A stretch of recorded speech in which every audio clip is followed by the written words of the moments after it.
Hi everybody, and welcome to episode 4 of my school leader interviews. And on this occasion, I have visited the Huntingdon School in York to visit John Tomsett. John, thank you very much for joining me for this interview. My pleasure. It is interview number 4 for me. So we're going to get cracking with, obviously every set of questions that I do for school leaders is different. Yeah.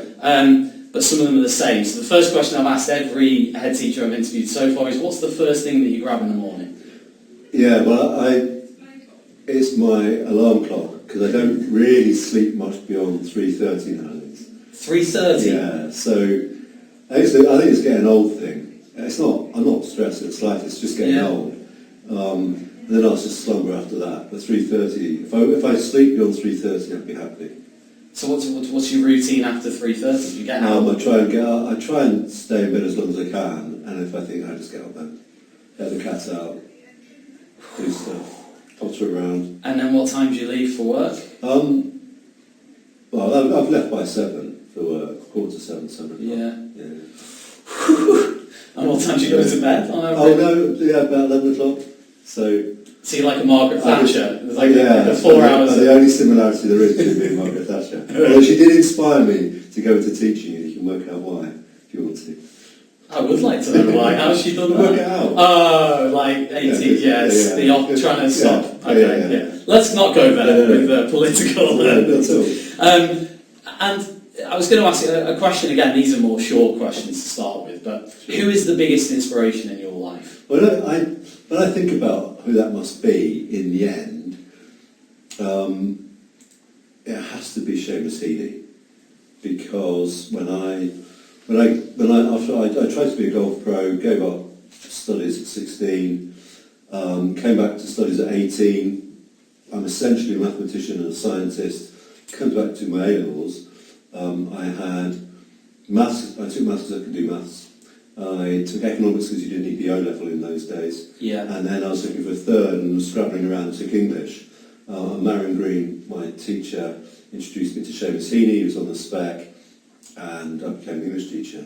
And that first poem, Digging, is my most famous poem, where he talks about what it's like to come from a working class rural background and not pursue that. And do something else was just massive for me. And I heard him read it. I only ever heard him read it once in Central Hall at York University, and I just wept like a baby. And it kind of set off something that was deep. Yeah. It was just amazing. Yeah, so you actually saw him read the poem? Yeah. That's pretty special. Yeah, and then I actually got him to sign my A-level textbook. Okay. And he put in the front of it to John, who wrote more in this than the author. Seamus Heaney. Wow. About 6 weeks before he died. 6 weeks. Yeah. Wow. Okay. It's amazing. Okay, that is. He's good. So that's He's what kind of. I wouldn't have become a teacher. The only reason I became a teacher was because I got to the end of my degree, and I wouldn't have taken English without falling in love with poetry. I got to the end of my degree at 24. I thought, I can't get a job.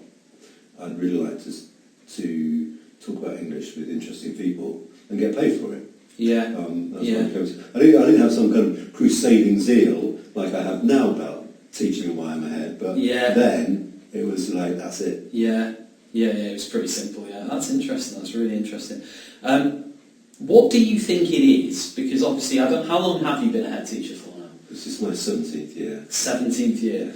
Credit. Yeah. So what do you think most people recognise about you? What would you think most people recognise? Well, or notice about you? Well, I'd say that.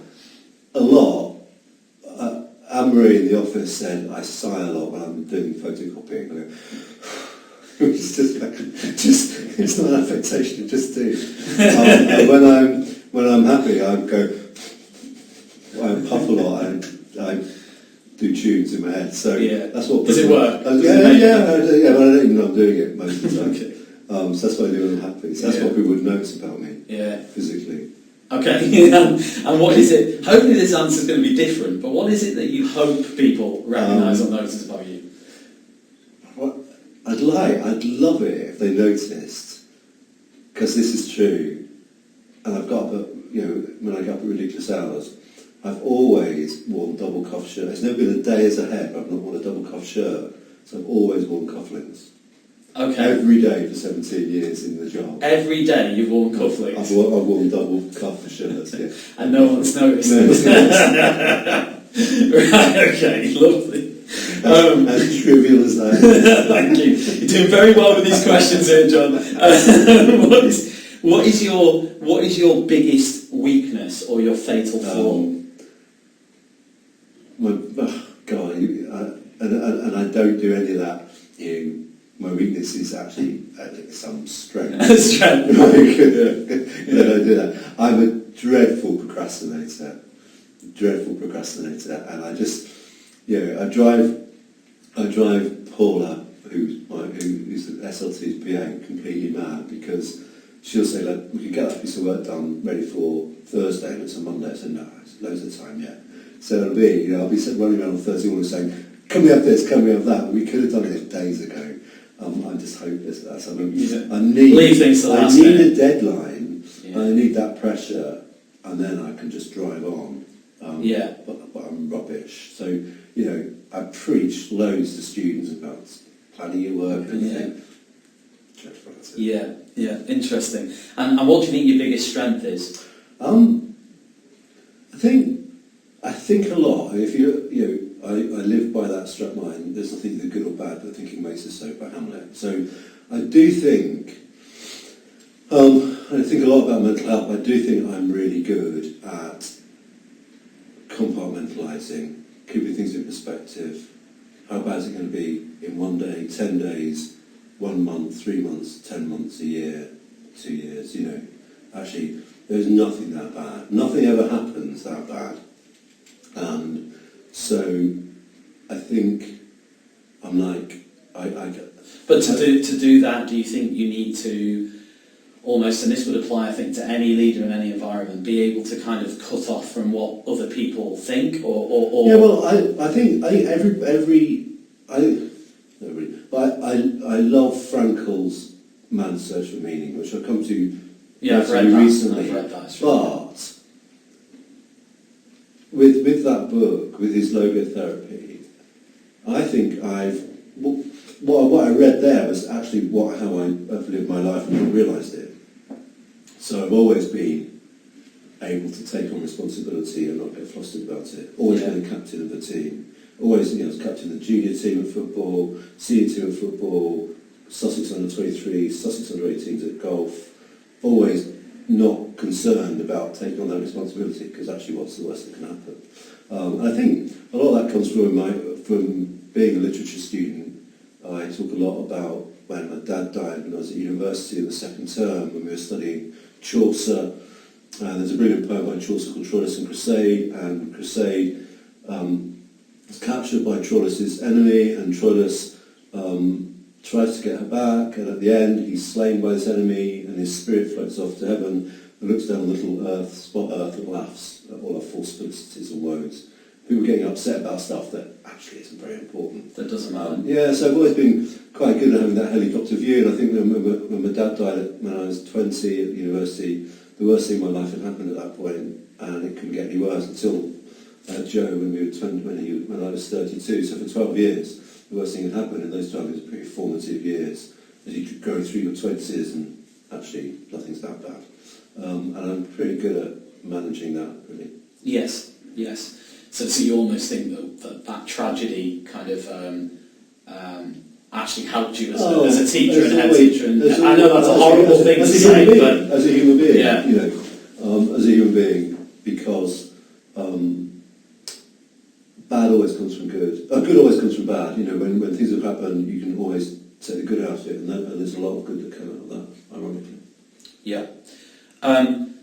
So you're going back, I mean, you've touched on this now anyway, but your school days, when you were at school, were they kind of all brilliant? Were they terrible? Were they somewhere in between? And have your school days in any way kind of factored into the way you run your school, the way you want your school to be?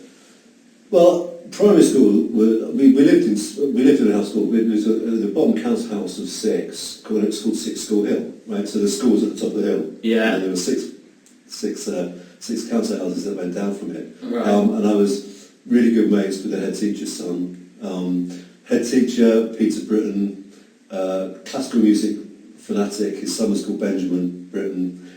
Just he couldn't make up. I loved it. So, and I occasionally get in touch with hear old Ben really. Yeah.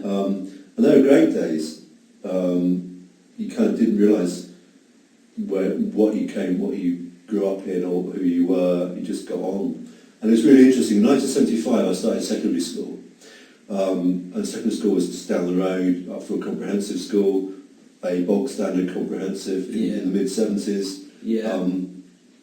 And I had a good time. It was a good school. I look back now and some of the stuff about it was shocking. Yeah. You look back, there is no rose-coloured spectacles about it. Some of the stuff, the remedial class that went down to the environmental studies hut and never emerged and had no idea what happened to them. That kind of stuff was utterly shocking. They were called the remedial class. Utterly shocking stuff. But it was fine. I enjoyed secondary school. Still in touch with a few of my old teachers, my A-level teachers. Do you think your friends at the time would have predicted you'd have gone on to be a head teacher? No, not at all. No, because 1979, 1980, I was obsessed with being down in the mosh pit at the top rank in Brighton. It was the Clash of the Ramones in the same week. That kind of it was just mad. First gig I ever went to was the Damned, and the support was what we call the Victims from Belfast. They were just crazy. And I went in the same jacket that I wore for my sister's wedding the week before. I had no idea what I was doing. It was thrilling. Mad. Sounds good to me. Yeah, it was very good. And I was a golfer as well, so I was obsessed with golf. Yeah. What makes you laugh as a person, as a head teacher? Not sitting next to me. No. I love the thick of it. I think the thick of it is utter genius. And Laura McInerney and I have a secret DM conversation about funny bits if we've just watched something. Because she loves it as much as I do. So the thick of it makes me laugh a great deal. Yeah. Cool. Very much. Cool. And Mickey Flanagan makes me laugh a lot. Yeah. I'm The Office. I am. But What's the one personality trait that you simply don't have any time for? I can't be doing with self-pity. No time for it. I don't ever say, why me? I say, why not me? Got to be someone. If you're going to live on this planet, bad things are going to happen. Right? It's just part of being alive. And once you accept that, actually life's a lot easier. And comfortable silences or non-stop conversation? Oh, I'm completely happy with comfortable silences. I can handle that. Happy with that. Yeah. And what's better, being nice or being fair? Well, on my wall over there, I've got work hard and be nice to people. Yeah, I'll tweet that out later. The Anthony Burrell, and I'm got open evening this evening. That's my final slide, which is what I'm trying to do in this school. It's just work hard and just be nice to people. But I think you can be nice but not fair, and you can be fair but not nice. And I think so. What's it's a mix. I couldn't tell you really. In the end, probably be nice. I think. Well, John, I'm going to shake your hand because you're the first person I've interviewed who said probably be nice. Every other person has said fair so far, so you're 1 in 4 there. Just one in 4. So that's an impossible question, to be fair. It is. It's a dichotomy. It's a false dichotomy. I fully accept that. Coming on to more kind of teaching and learning matters and leadership. Yeah. Has the new Ofsted framework? Oh, sorry, wrong question. Oh. We'll leave that for later. Okay. What is the most embarrassing thing that's happened to you as a teacher? I am unbelievably thick-skinned, right? So I don't really do embarrassment. And I'm not really embarrassed by this. This is just funny, and it should be embarrassing. So I was teaching. I do this thing where I have the whole of Year 11 in the hall, and I model an answer. Yeah. And I have a microphone on, an answer to question 5, paper 2 in the English GCSE, and they see it on the board, and I use my beloved visualizer. Yeah. And form, audience, purpose, drive that home, FAP, FAP. You've got a FAP in every exam. And a teacher came up to me afterwards and said, "You do know that FAP means masturbate in kids' language?" Because there was a slight friction around the room when I said it. So I went home to my 18-year-old son. I said, Ollie, what does fat mean? He said, it means masturbate, Dad.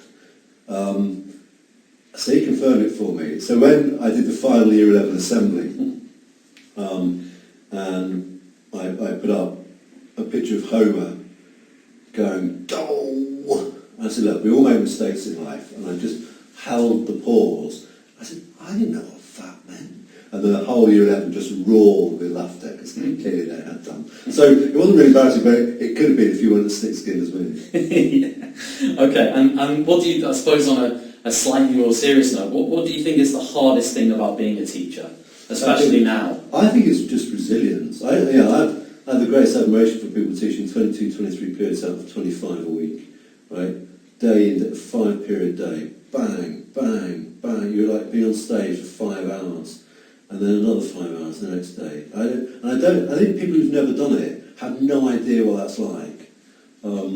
No idea at all. If you're working if you're working in a tough school where behaviour is difficult, I'm just so glad people do the job. I remember talking to a colleague head taught in a really tough area in a city, and I said, I could just never ever do your job. I know. I wrote a piece of the TS once about you need to know where you can operate. Fit is. Where your fit is. And all my schools have been, like Huntingdon, so that's Hove Park, Eastbourne Sixth College, Lady Lumley's, Huntingdon twice.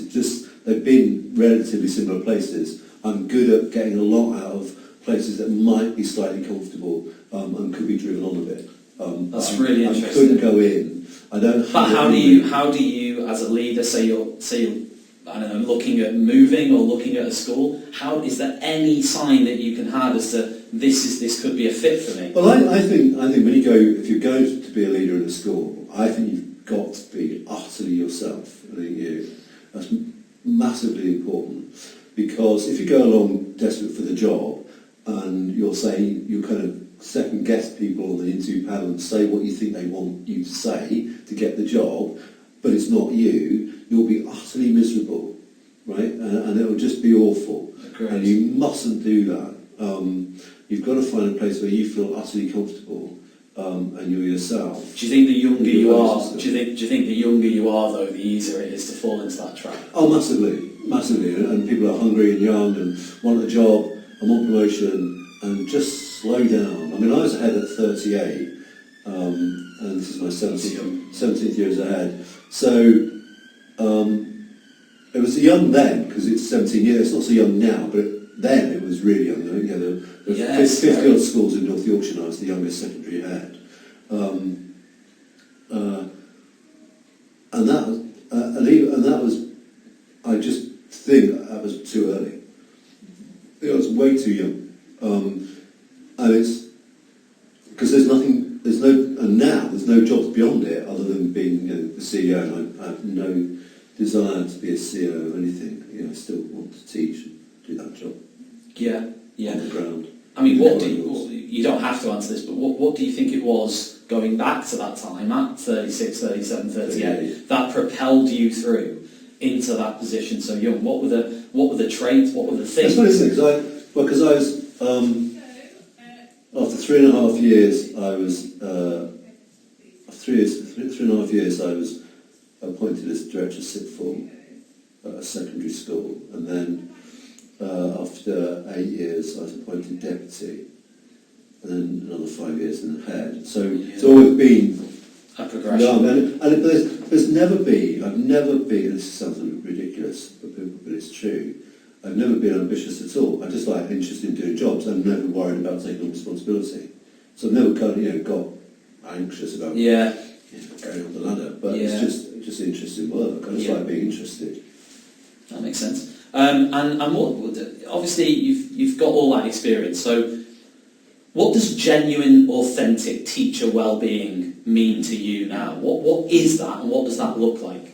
Well, I remember when I was head teacher at Lady Lumley's in Pickering, and we got the NSEWT to give us a bit of a budget, and so we had a teacher wellbeing day where you did all sorts of different activities, and you could go and do, I don't know, crocheting. I took half a dozen people pipe fishing, right? Rubbish. What it meant was that you went out, spent some money. It wasn't teaching wellbeing at all, but I thought it was. I thought this is great. That'll be great. And, and I remember doing starting every half term the school closes at 4:00 day. And that just really irritated people who like working till 6 and not, they had to take their work home. They didn't want to. So I got all sorts of trouble about that as well. So I now see teacher wellbeing first and foremost having an orderly classroom, right? Because people behaviour of students, right? I'm not the best at it, but I think it's massively important because if you feel a bit snotty in the morning and a bit shall I have a duvet day? No, it's fine because I go in because I know I can teach my classes and it'll be a pleasurable day, right? If it's not, you get back under the duvet, ring in and feel poorly. I think a really good measure of teacher wellbeing is short-term absence rates in schools. That's what I look for than anything. I mean, this is something I've talked about myself, is that I believe that if Ofsted have to exist, then I believe they should be looking at retention rates over a 5 to 10 year, and absence rates over a 5 to 10 year period. I did some financial benchmarking yesterday, and in the City of York, as a percentage, in 2017-18, as a percentage of your budget, how much was spent on cover, we were by far the lowest, which is a really good indicator for me. That's really interesting. The biggest number of teachers in the city had the lowest spend on cover. And you think that, presumably based on what you've said, part of that is your emphasis on the classroom order, the behaviour, the culture, the completely sensible performance management system, the lack of fuss about data collections and data madness, all that stuff, and just making the job interesting, right? So there was a really good article a couple of years ago in the TS by the head of the OECD, whose name escapes me now, and he was saying that in other countries they make the job an interesting intellectual exercise rather than just going through the motions. Well, it's not through the motions, it just becomes attritional, doesn't it, in some places? Not every place, but in some places it can become attritional.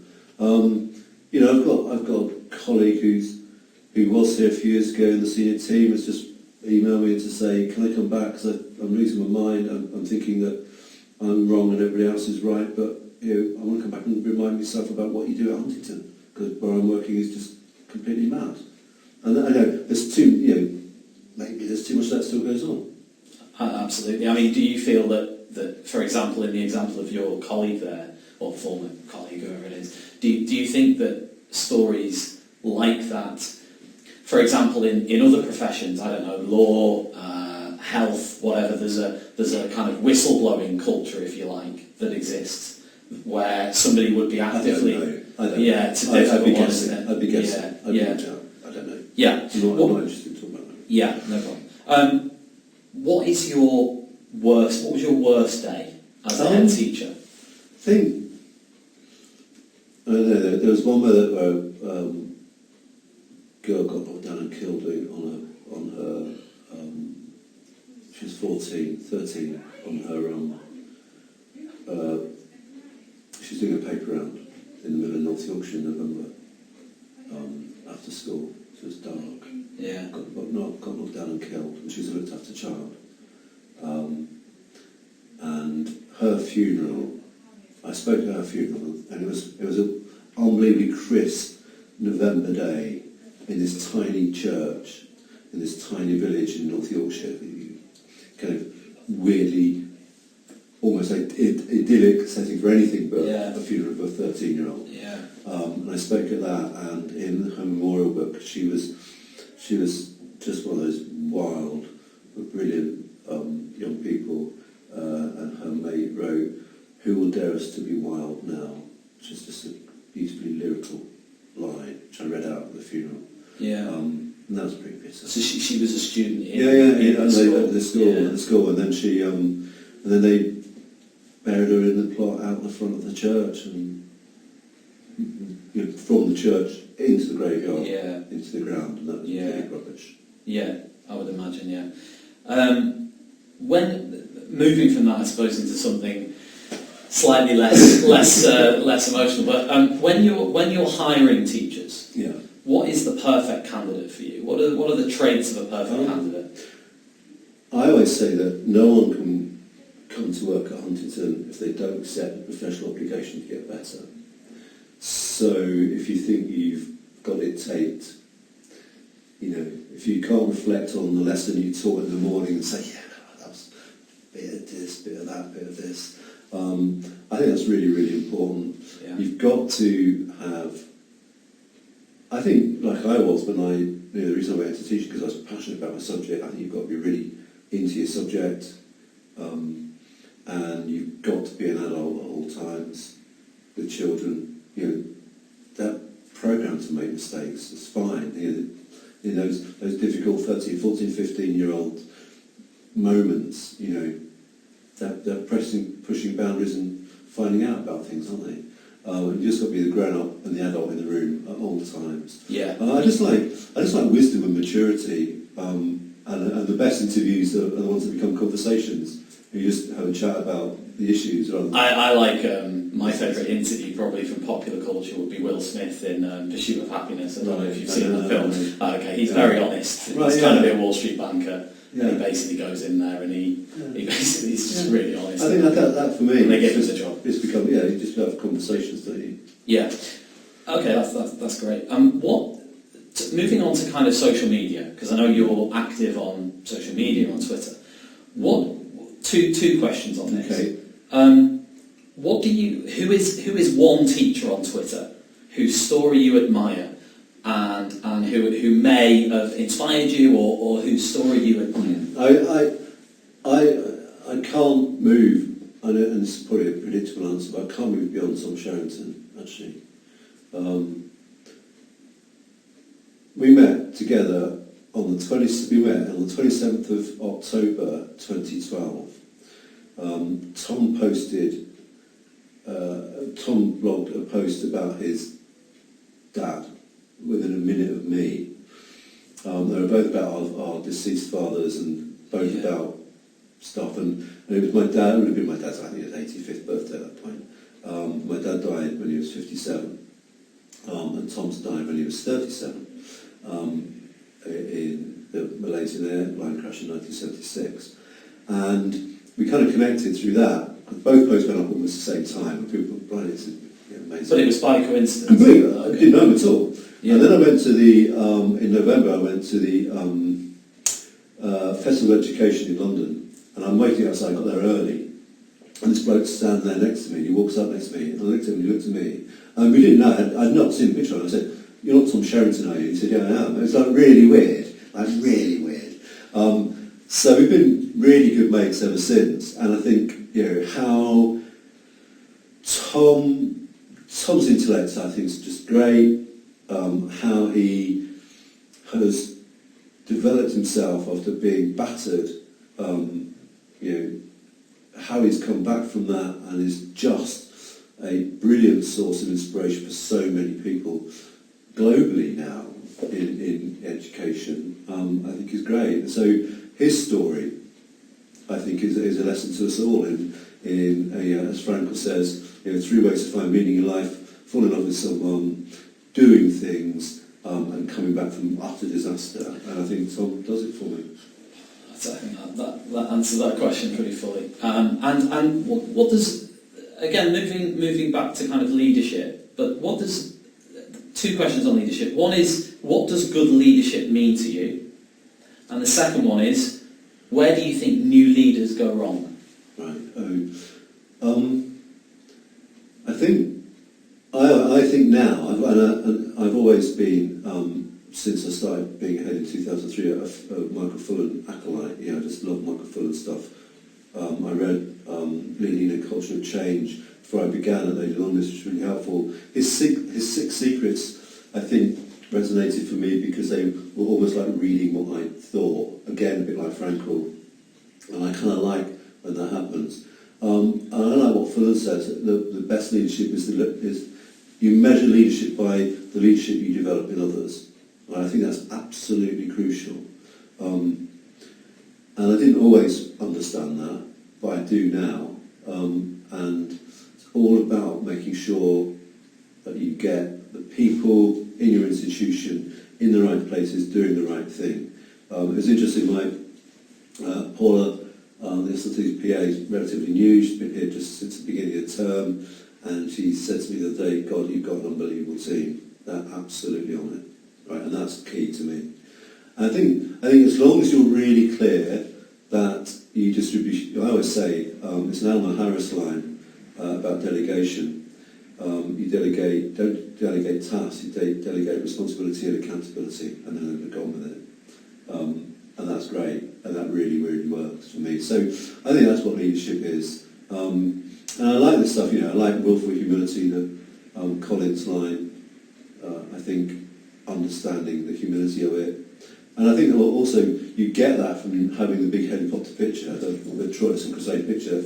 Actually, you're not that important. Right? I'm a head teacher, there's thousands of them in this country, there's hundreds of thousands of them across the world. Don't get too big for your boots. Remain humble. Here's the thing on my wall there, be humble. That's a really good message for me. And then where young leaders go wrong, they think you've got to change everything there and then. The idea you've got to come in and make your mark, I think, is the antithesis of how you should be. My vision of headship is one that you see replicated. I really became good mates with Leo, who was the head teacher at St Peter's, the big independent school. Goes back to goodness knows how far back. And I heard he invited me to his last ever awards evening at the end of, and he left the next day. Yeah. And it was in the Minster. Right, it was great. So Jeff Barton spoke, an unbelievable speech, but I was in the second row in the Minster. You've got Year 9 singing psalms in Latin, and it was great. I remember the following week we had our prize giving in the hall.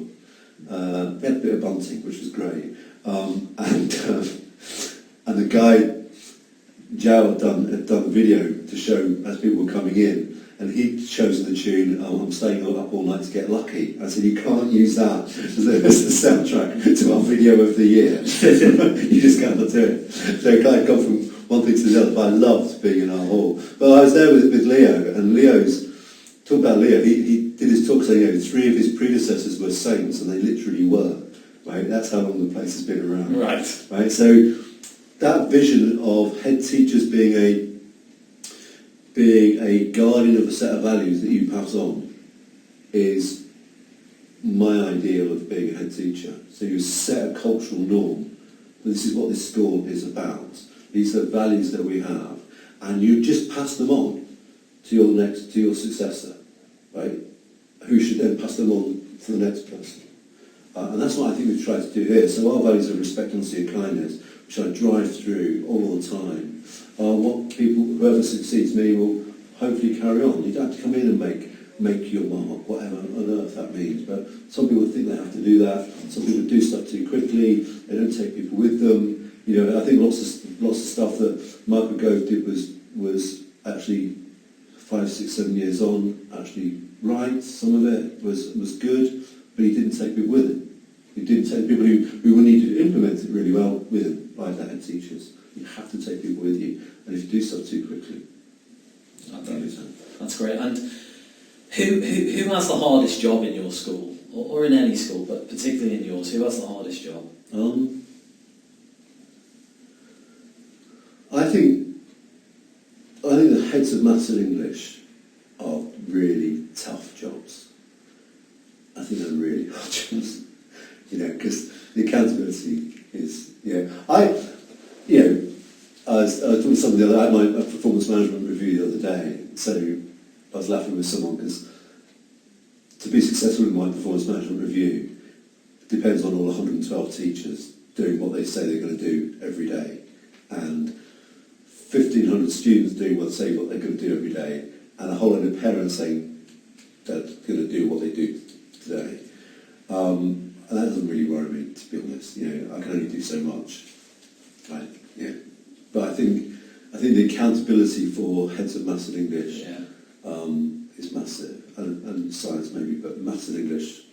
When you look at the accountability measures, absolutely, that's where the focus is, and that's why you have so many SLTs comprised of maths and English teachers. Yes. Because in the end, if you weather that level of responsibility, you can only do it for so long. You then graduate into an assistant head or a deputy head role. Yeah, I understand. And you have that whole sense of accountability. So that happens a lot. I find a lot of English and maths teachers around tables, SLT tables.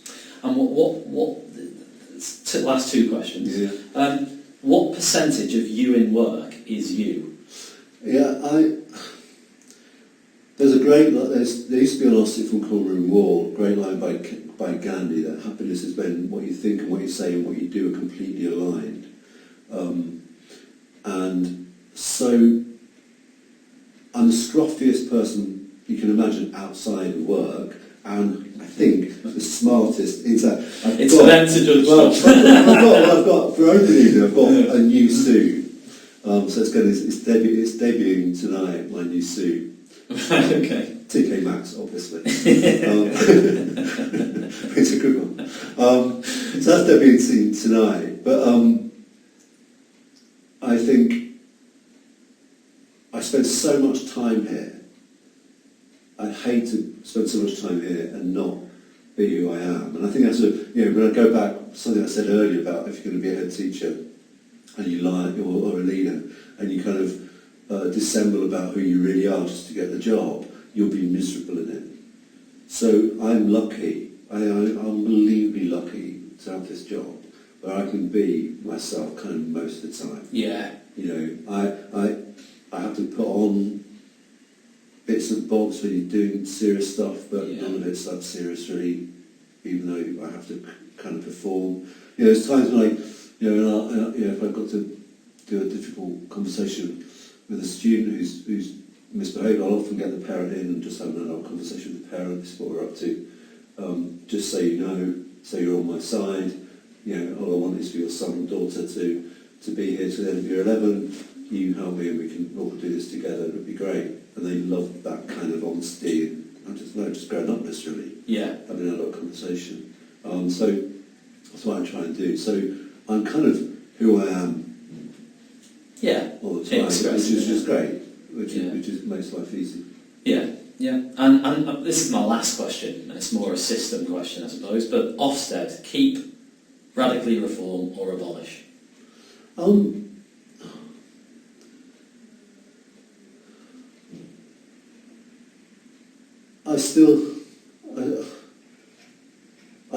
I can't see. This is a bit maybe of a cop-out. I can't see an alternative that is going to work. But I think we should keep it as it is. But I'm not sure there's a system that's going to work because there are so many islands now in education where it's in X's interest if they do self-review to self-review that one quite nicely because they get self-reviewed back. I don't know what would have any rigour as an alternative. So you don't believe in kind of peer review? Well, I think it could work, but I think it's going to be massively flawed as well. It's all flawed, right? So I think we're moving away. One thing that gives me some faith in the direction it's moved was our inspection, actually, because we've never had a great P8 score. We've never had a stonking P8 score because we handicap ourselves completely with the Key Stage 4 offer that we have, which is virtually all GCSE. It's got ambition. Yeah. It's got I'm a bit. Is it Ruth Walker? I always get confused with her Twitter handle, Rosalind Fizz, but her social justice curriculum. Right, so I could easily say to the students here, okay, and the parents here, you can do BTECs, you can do BTEC music which Dave Thompson Data Lab has shown is a grade on average per entry higher than a grade than maths and English entries, or you can do music GCSE, which is 3/4 of a grade lower than maths and English, right? Yeah. So I could get a really good PA if I wanted to. Yeah. Tomorrow we could get a really good PA in 2 years' time if we converted half our courses at GCSE to BTECs. And there's probably a lot of similar things, isn't there, that you can do yeah, along those lines. So business, PE, all those things.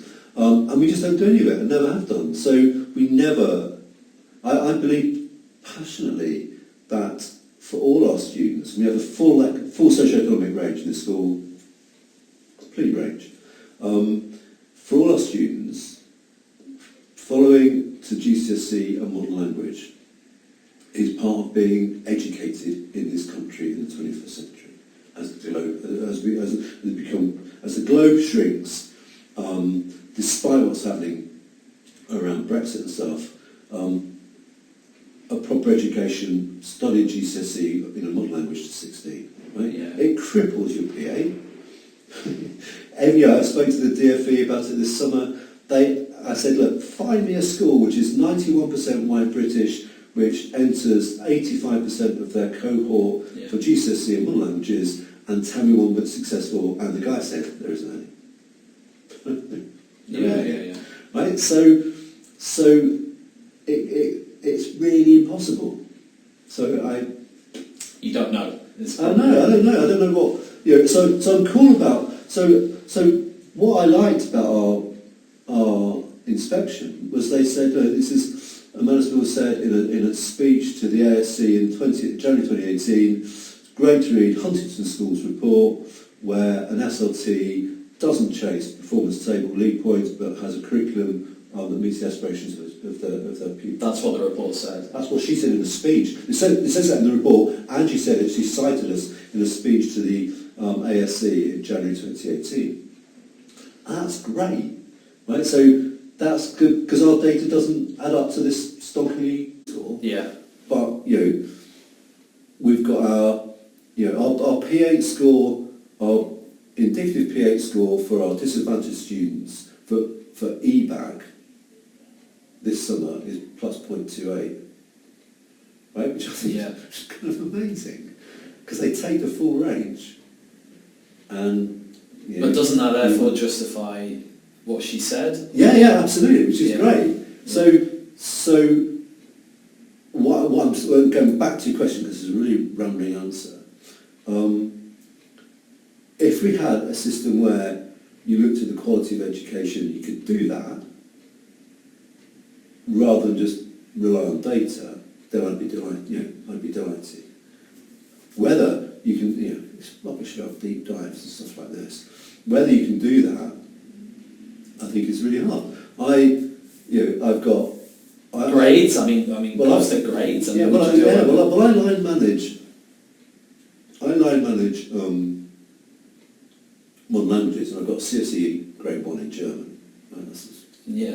Gegenüber means opposite, and Gegen means against. I remember those two. Gefahren mit dem Zug nach Brighton, which means I travel on the train to Brighton.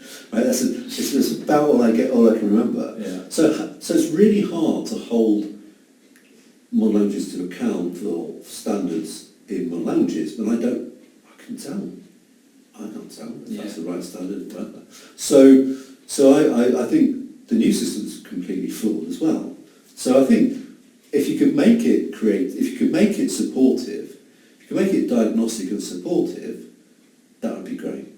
So one of the things that happened when we were inspected, one of the inspectors was a non-linguist expert and a really nice chap, and he gave me his email address. We emailed him afterwards, and he came in to support the department. And that was great. Yeah. And wouldn't it be great if it was all like that? Yeah. So I think that's been really helpful for the department. So I think there are models out there, but I think it's keep and tweak. Okay. Or maybe radically reform. I don't know, but you need, I think all the while. All the while there are 12 million parents and only 480,000 teachers who vote. You're going to have Ofsted? Well, yeah. I mean, my only argument on what we've said is some people lose in the system. So some people are going to win, some people are going to lose, and they're going to lose big. And it's and some of them are going to end up. One of my closest mates. Yeah. I get that completely, and I think it's flawed, utterly flawed. But what I'm saying, I don't. What's the replacement? Yeah, it's easy to get rid of it, but I have no idea. Yeah. And that's why I'm reluctant to say get rid of it, bin it, because it's the easy answer, isn't it? It's the I love easy answers. It's a Corbyn answer, isn't it? It's a, get rid of it. It's a vote winner. No, it's not. It's not very well thought through at all. I'm a fan of peer review, but I. Oh, you're right. Yeah. But I do take. I mean, everything you've said to me. Yeah. I think it's very valid. I'm not against it, but I'm not. Yeah. I worry about the rigour of it. Yeah, I understand. John, thank you so much, mate. It was absolutely brilliant, and you've been really honest and candid. I'm going to hopefully show people before we go your poster, which I really like, just so people can see it. I like that. Funny. I like it. Good. So on Tuesday, I'm going to be with Stephen Tierney in Blackpool. Thanks for joining us, everybody, and see you next time. Cheers all.